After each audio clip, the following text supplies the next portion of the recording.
Bless me, Father, for I've sinned. My dad used to come to this church back when I was a kid. He was a fighter, old school boxer. Lost more than he won. But he could take a punch. Jesus, he could take a punch. Language? My grandmother, she was the real Catholic. Fear of God ran deep, you'd have liked her. She used to say, be careful of the Murdoch boys. They got the devil in them. And you'd see it sometimes. In the ring. His eyes would go dead. And he'd start walking forward real slow.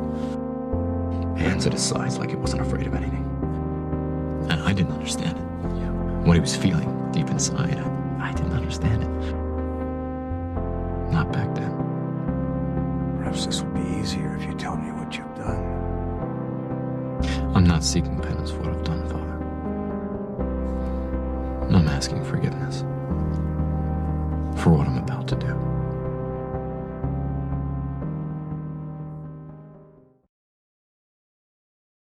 At the first glance, this doesn't look like a superhero television series. There are no brightly coloured costume, no spectacle-driven action, and no clear distinction between hero and villain. Instead, what we see are long, exhausting fight sequences, heavy shadows, bruised bodies, and characters defined by doubt, guilt, and moral compromise. Set in a claustrophobic version of Hell's Kitchen, the series is driven as much by tense, morally loaded dialogue as it is by violence, and yet this is somehow a Marvel superhero show.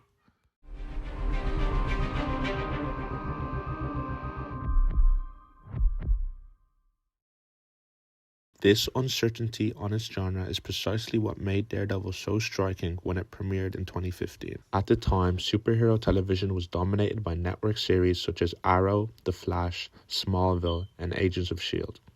Shows built around episodic storytelling, heightened visual style, and genre accessibility. Daredevil appeared to belong to a completely different television tradition.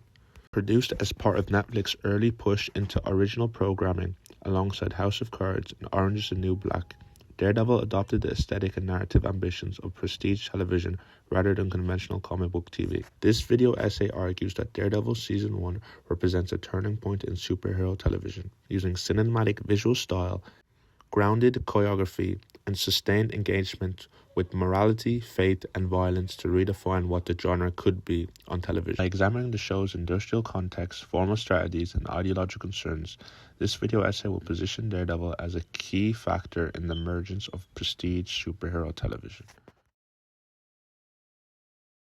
To understand why Daredevil Season 1 looks and feels so different from earlier superhero television, it is necessary to situate the series within its industrial context. When Daredevil premiered in 2015, Netflix was still in the process of establishing itself as a producer of original content rather than simply a distributor. Following the success of House of Cards and Orange is the New Black, Netflix sought to align its brand with what Jason Mitchell describes as complex TV, a model defined by serial storytelling and cinematic aesthetic ambition rather than episodic accessibility. Unlike network television, Netflix was not constrained by advertising breaks, content standards, or rigid episode structures.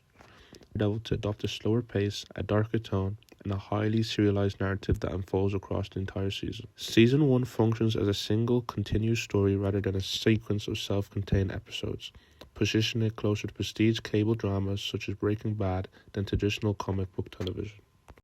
This difference becomes especially clear when Daredevil is compared to its network-era contemporaries, as previously mentioned, Arrow, The Flash, and Agents of S.H.I.E.L.D. These series were shaped by broadcast demands for broad audience appeal and tonal consistency, often prioritizing spectacle and episodic closure. Daredevil, by contrast, was explicitly designed for an adult streaming audience, embracing violence, moral uncertainty, and psychological intensity as defining features. Former showrunner Stephen S. DeKnight has noted that the freedom offered by Netflix allowed the creative team to lean into the darkness and consequences of violence in a way network television simply wouldn't allow.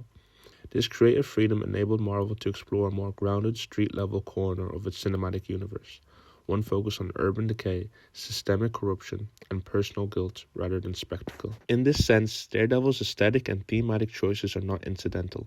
They are the product of a specific industrial moment, one in which streaming television made it possible for superhero narratives to adopt the formal and thematic ambitions of prestige drama.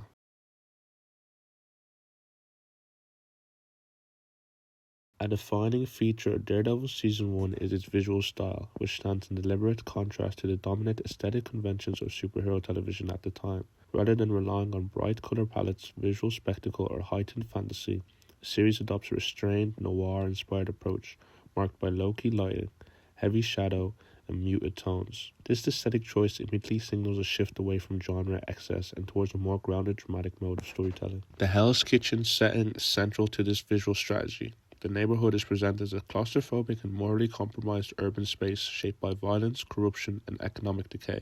Narrow alleyways, confined interiors, and dimly lit streets recur throughout the season, producing a visual environment that feels oppressive and enclosed.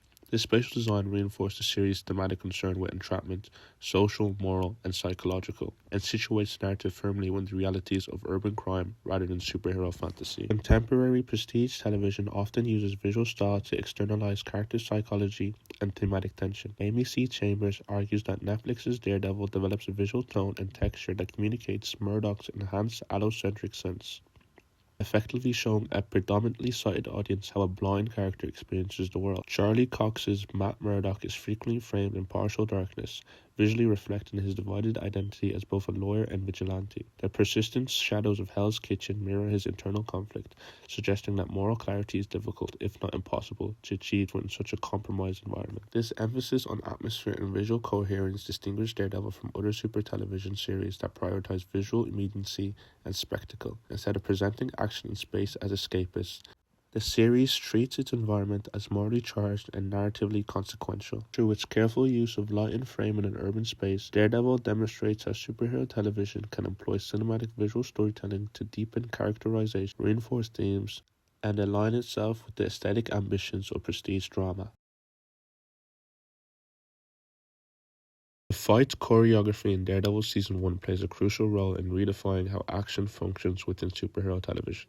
Rather than presenting combat as an effortless spectacle, the series emphasizes physical strain, exhaustion, and consequence. Fights unfold in real time, often using extended takes that allow the viewer to register fatigue, hesitation, and failure. Matt Murdock is repeatedly shown struggling to remain standing, reinforcing his vulnerability rather than his invincibility. This approach transforms action into a form of character storytelling. Each fight reveals Matt's moral conflict and self-destructive persistence, blurring the lines between heroism and punishment. Violence is not framed as triumphant, but as costly and corrosive, leaving visible injuries that carry over across episodes. By allowing action scenes to linger on pain and recovery, Daredevil rejects the fantasy of consequence-free violence common in superhero narratives. Instead, it aligns physical combat with the series' broader themes of sacrifice, guilt, and moral compromise, reinforcing its commitment to grounded prestige-style storytelling.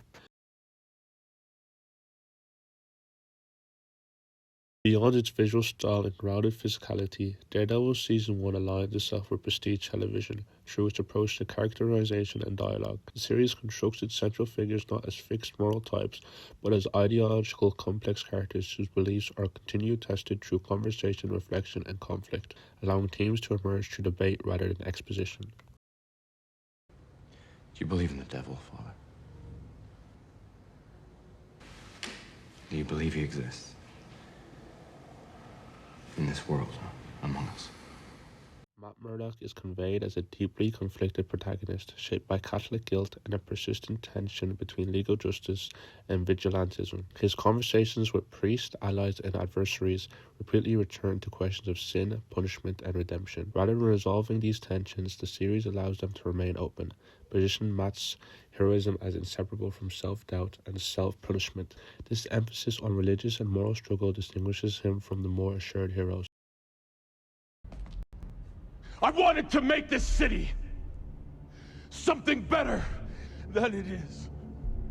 Something beautiful. You took that away from me! You took everything! I'm gonna kill you! Wilson Fisk, played by Vincent D'Onofrio, is developed in parallel as an antagonist defined by ideological coherence rather than simple villainy. Through extended dialogue, Fisk articulates a vision of order, control, and renewal, framing his violence as a necessary response to systemic corruption. Belief that the city must be reshaped through force mirrors Matt's own justification for vigilantism, creating a moral symmetry between hero and villain. The series thus presents their conflicts not as good versus evil, but as competing moral logics operating within the same broken system. Television scholar Jason Mitchell describes prestige drama as privileging character complexity in which ethical ambiguity replaces moral certainty as a driving narrative force. Daredevil exemplifies this model by using dialogue-driven characters to foreground themes of religion, morality, and justice. By centering its narrative on ideological, coherent characters rather than genre archetypes, Daredevil reinforces the core argument of this essay, that the series elevates superhero television by adopting the thematic depth and moral ambiguity traditionally associated with prestige drama. The significance of Daredevil Season 1 lies not only in its immediate critical reception, but in the way it reshapes expressions for what superhero television could achieve. By embracing a darker tone, cinematic visual style, and sustained moral inquiry, the series established a new template for superhero storytelling on television, one that prioritized character, consequence, and thematic depth over episodic spectacle. The influence of Daredevil is visible in subsequent superhero series that adopt similar formal and narrative strategies. Those such as The Punisher extend Daredevil's emphasis on physical consequence and psychological trauma, while series like The Boys and Invincible foreground moral ambiguity, thematic conflict, and the corrosive effects of power. Even more stylized series such as Peacemaker return Daredevil's commitment to character-driven storytelling, using humor and excess to explore guilt, violence, and responsibility rather than uncomplicated heroism. Across these examples, superhero television increasingly provides long-form seasonal arcs, grounded violence, and thematic coherent antagonists, elements that Daredevil helped normalize. This shift reflects broader changes in the streaming television landscape. Amanda D. Lotz argues that internet-distributed television encourages distinctive editorial voices, tonal specificity, and narrative depth, as platforms seek to differentiate themselves within an overcrowded media environment. Daredevil exemplifies this industrial logic by positioning itself not merely as a Marvel property, but as a prestige drama that happens to operate within the superhero genre. Daredevil Season 1 represents a turning point in the evolution of superhero television by merging cinematic craft, moral complexity, and prestige TV narrative ambition. The series redefined what superhero storytelling could look like on television and set the terms for the genre's development in the new streaming era.